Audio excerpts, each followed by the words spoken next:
Hello everyone, welcome to my page and this is me Ishpa from Ishpa's Moments. যখন থেকে আমি ফেসবুকে blogging করা শুরু করি সবার অনেক অনেক কোশ্চেন ছিল আমার এই ব্লগিং বা ফেসবুক পেজ রিলেটেড। তার মধ্যে সবচেয়ে বেশি যে কোশ্চেনটা ছিল, তুমি কি টাকা পাইছো, কত টাকা পাইছো, তুমি কত টাকা পাও, মাসে মাসে কি টাকা পাও। তো এই ধরনের কোশ্চেনগুলো আমি অলওয়েজ ইগনোর করতাম। তো ওই দিন ফান করে আমি একটা পোস্ট করি যে ফেসবুকের টাকা দিয়ে আমি কি কিনবো। তো এরপরেও আমাকে অনেকে অনেক কোশ্চেন করছে, কত টাকা পাইছো, মাসে পাও নাকি বা কিভাবে পাও। তো ভাবলাম যে আমি একটু একটু শেয়ার করি আপনাদের সাথে।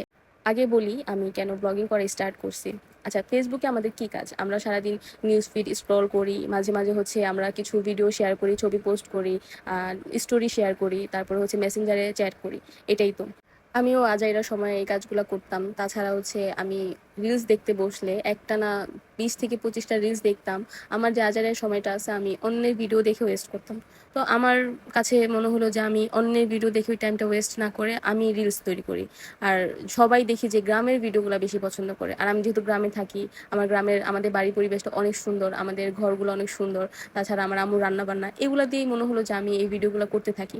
তো প্রথম যখন আমি ভিডিও করা স্টার্ট করি আমি খুবই এক্সাইটেড ছিলাম। প্রথমে তো এত কিছু বুঝতাম না, টুকটাক করতে করতে দেখলাম যে না, সবাই খুব ভালো রেসপন্স করতেছে, আমার ভিডিওগুলো পছন্দ করতেছে। দেন আস্তে আস্তে আমি এটা কন্টিনিউ করতে থাকলাম। তারপর কয়েক মাস পরে আমার পেজে মনিটাইজেশন অন হয়, আর মনিটাইজেশন অন হওয়ার পর আমি যে ভিডিওগুলো দিতাম ওই ভিডিওর ভিউজ অনুযায়ী আমার পেজে একটা আর্নিং আসা শুরু করে। আর এটা ফেসবুকের একটা নিয়ম আছে যে একটা নির্দিষ্ট পরিমাণ আর্নিং আমার পেজে যদি জমা হয়ে থাকে দেন এটা আমার একটা অ্যাকাউন্ট সেট আপ করতে হবে, দেন সেই অ্যাকাউন্টে ডিরেক্টলি এই টাকাটা চলে আসবে। তো আল্লাহ রহমতে আমি কয়েকবারই এই টাকাটা পেয়েছি, একটা ভালো অ্যামাউন্টেই পেয়েছি। সো এই তো। বিষয়টা এরকম না যে আমি এটার জন্য অনেক পরিশ্রম করতেছি, এটার উপর আমি অনেক এফোর্ট দিতেছি। আমি যখন ফ্রি টাইমটা পাই, আমার যখন ভালো লাগে, মন ভালো থাকে, আমি ভিডিও করি, আপলোড করি। আবার যখন আমার মন ইচ্ছা হয় না তখন আমি আর ভিডিও করি না, আপলোড দিই না। এটা আমি মাঝে মাঝে করি। তো এই জন্য আমার পেজের মাঝে মাঝে অ্যাক্টিভিটি কমে যায়।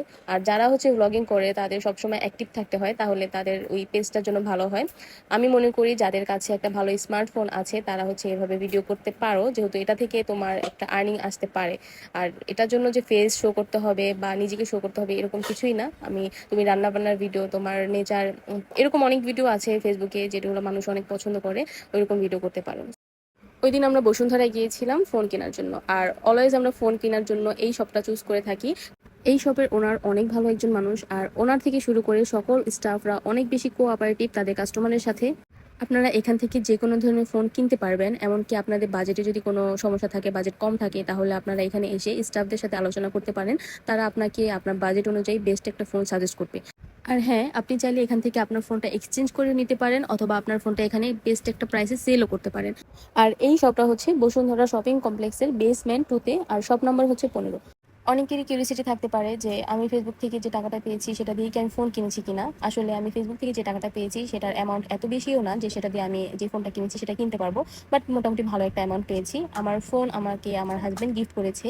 শপিং শেষ করতে করতে সন্ধ্যা হয়ে যায়, আর আমাদের অনেক বেশি ক্ষুধা লেগেছিল। সো আমরা সবাই কাচ্চি খেতে গিয়েছিলাম, কাচ্চি খাওয়া দাওয়া শেষ করে আমরা বাসায় চলে যাই। তো এই ছিল আজকের ব্লগ, আশা করি আপনাদের কাছে ভালো লেগেছে। আর ভালো লাগলে অবশ্যই আমাকে সাপোর্ট করবেন, আমার পেজটা ফলো করবেন, বেশি বেশি অ্যাক্টিভ থাকবেন, আমার ভিডিওগুলো শেয়ার করবেন। ধন্যবাদ সবাইকে, আল্লাহ হাফিজ।